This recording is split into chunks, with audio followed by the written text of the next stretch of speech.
Growing up, family has always been very important to me. My parents engaged in an endogamy marriage, which was typical back then, and they have now been married for 30 years. I grew up in a nuclear family, or a traditional family. I had a supporting father and mother and two very overprotective older brothers. I also have a ton of extended family on both my mom and my dad's side. I have 4 sets of grandparents and 2 cousins. I am the only girl child in my family because both my cousins are boys and I have 2 older brothers. Growing up, I never really thought about romantic partners. All I knew was that my parents set the bar high for being my role models for love. It wasn't until I entered my junior year of high school that I got a boyfriend. Choosing someone to date wasn't hard because I didn't know what a romantic relationship entailed. All I knew was that he made me laugh, he was sweet, and he was handsome. The social and cultural factors that affected us and brought us together were that we went to the same high school and we played the same sport. We were constantly together and our friend groups were the same. That is how my first romantic relationship came to be, and for right now, that was the only romantic relationship that I've had. I hope that in the future I will be more intellectual when it comes to choosing a romantic partner, and it will not end up in divorce or upset, even though divorce rates are going down. Culture surrounds me every day. When I was in high school, different subcultures surrounded me, and I was even a part of some. If we break it into categories, there are your jocks, popular, smart, theater, and band kids. But I would find myself in between the athletes and the student government subculture. Most of my high school revolved around those 2 subcultures, and that's where you would find me and most of my friends to be. Along with subcultures, I found myself to be in the most amazing friend group, which I would classify as a culture. We shared the same values, norms, and beliefs.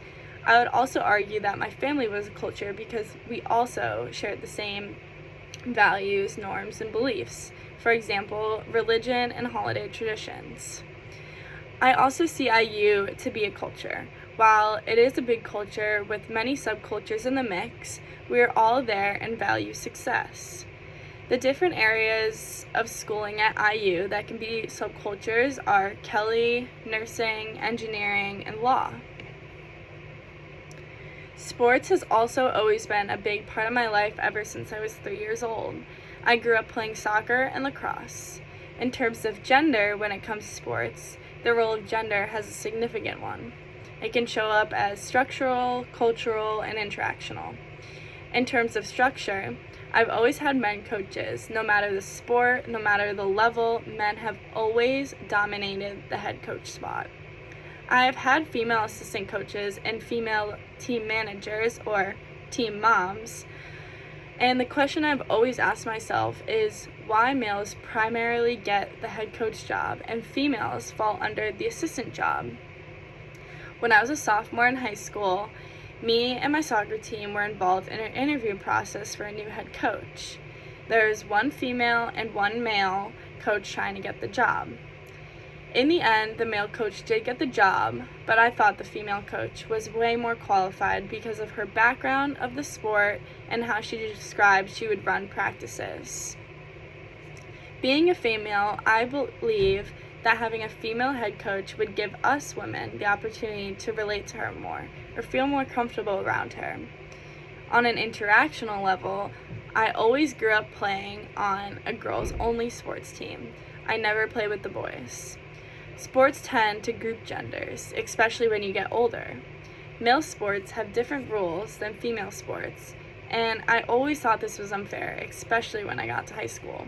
Sure, girls lacrosse is fun, and I love playing it, but I also always wondered in the back of my mind what it would be like to play boys lacrosse.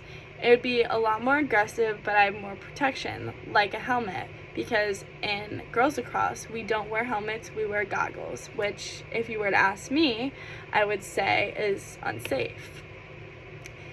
Why is it that when you get older, intramural sports become less of an option?